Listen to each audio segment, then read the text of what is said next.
Oi pessoal, vamos para mais uma aula, nossa aula de História. Como eu tinha prometido para vocês na nossa aula passada, hoje a gente vai falar sobre a Revolução Pernambucana de 1817. É isso mesmo, como eu tinha prometido para vocês na nossa última aula, não foi isso?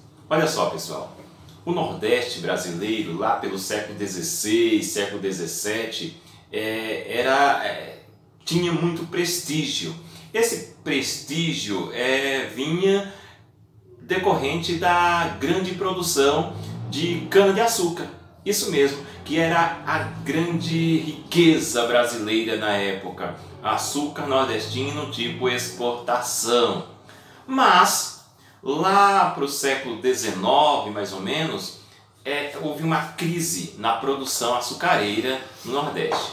Uma queda nessa produção de cana-de-açúcar e de açúcar tipo exportação. Aliado a isso, tinha um descontentamento da população também com relação ao controle dos portugueses sobre o comércio, né? Também os altos cargos que a administração portuguesa concedia a alguns poucos privilegiados e portugueses. Além disso, a sobrecarga de impostos que o rei na época, o imperador na época, punha sobre as produções. A gente já falou sobre essas questões de altos cargos, de sobrecargas, quando falamos de Revolução Mineira, quando falamos de Revolução Baiana, falamos dessa conjuntura, não é? Esses fatores levaram o povo de Pernambuco a fazer uma revolução. Entre as pessoas envolvidas tinham padres, artesãos, militares, juízes, proprietário de terras, além de outros grupos sociais, outros setores da sociedade. O que fizeram eles? Eles tomaram o governo de Recife, proclamaram a República, isso mesmo, proclamaram a República e instalou um governo provisório inspirado lá no diretório da Revolução Francesa.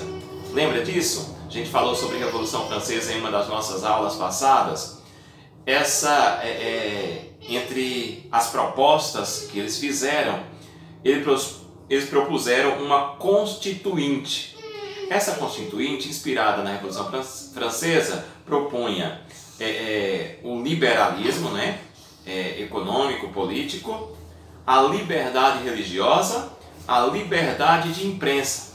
Só que tinha algumas coisas que eles entravam em desacordo. Isso porque a elite, a classe alta, sempre querendo mais poder. A classe baixa queria, na verdade, igualdade.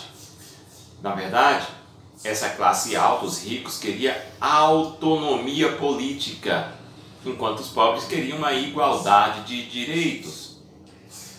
Essa revolução acabou se expandindo além dos limites de Pernambuco. Expandiu para Paraíba, Rio Grande do Norte, Alagoas. Só que, mais ou menos 2 meses após, o Rio de Janeiro, o governo do Rio de Janeiro, aliado ao governo da Bahia, acabou reprimindo essa revolução, puniu os revoltosos com grande violência e retomou o controle político de Pernambuco e dos outros estados que acabaram se revoltando também, se aliando a Pernambuco.